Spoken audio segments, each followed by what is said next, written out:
ಜಗತ್ತಿನಲ್ಲಿ ಮೊದಲಿಗೆ ಸಂವಿಧಾನದ ಕ್ರಮಬದ್ಧ ಅಧ್ಯಯನವನ್ನು ಯಾವ ದೇಶ ವಹಿಸಿದೆ? ಗ್ರೀಕ್ ದೇಶ. ರಾಜ್ಯಶಾಸ್ತ್ರದ ಪಿತಾಮಹ ಯಾರು? ಅರಿಸ್ಟಾಟಲ್. ಸಂವಿಧಾನದ ಎಂಬ ಪದವನ್ನು ಎಷ್ಟನೇ ಶತಮಾನದಲ್ಲಿ ಬಳಸಿದ್ದಾರೆ? 16ನೇ ಶತಮಾನ. ಸಂವಿಧಾನ ರಚನೆ ಸಭೆಯ ಅಧ್ಯಕ್ಷರು ಯಾರು? ಡಾಕ್ಟರ್ ಬಾಬು ರಾಜೇಂದ್ರ ಪ್ರಸಾದ್. ರಾಷ್ಟ್ರೀಯ ಬಾವುಟವನ್ನು ಯಾವ ದಿನದಂದು ಅಂಗೀಕರಿಸಲಾಗಿದೆ?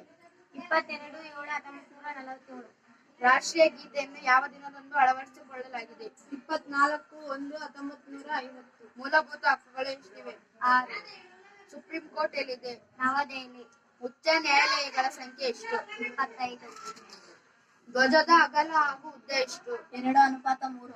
ಕೇಸರಿ ಬಣ್ಣ ಯಾವುದರ ಸಂಕೇತವಾಗಿದೆ? ತ್ಯಾಗ ಮತ್ತು ಬಲಿದಾನ. ಬಿಳಿ ಬಣ್ಣ ಯಾವುದರ ಸಂಕೇತವಾಗಿದೆ? ಶಾಂತಿ ಮತ್ತು ಸತ್ಯ. ಅಶೋಕ ಚಕ್ರದಲ್ಲಿ ಎಷ್ಟು ಗೆರೆಗಳಿವೆ? 24. ಮಹಾತ್ಮ ಗಾಂಧೀಜಿಯವರ ಉಪ್ಪಿನ ಸತ್ಯಾಗ್ರಹ ನಡೆದ ವರ್ಷ? 1930. ತಾಜ್ ಮಹಲ್ ನಿರ್ಮಿಸಿದ ದೊರೆ ಯಾರು? ಶಹಜಾನ್. ಭಾರತದ ಪಿತಾಮಹ ಯಾರು? ಮೋಹನ್ ದಾಸ್ ಕರಮ್ಚಂದ್ ಗಾಂಧಿ. ಭಾರತದ ಪ್ರಥಮ ಪ್ರಧಾನಮಂತ್ರಿ? ಜವಾಹರ್ಲಾಲ್ ನೆಹರು. ಭಾರತದ ಪ್ರಥಮ ಮಹಿಳಾ ಮಂತ್ರಿ? ಶ್ರೀಮತಿ ಇಂದಿರಾ ಗಾಂಧಿ. ಭಾರತದ ಪ್ರಥಮ ಚಕ್ರವರ್ತಿ ಯಾರು? ಚಂದ್ರಗುಪ್ತ ಮೌರ್ಯ.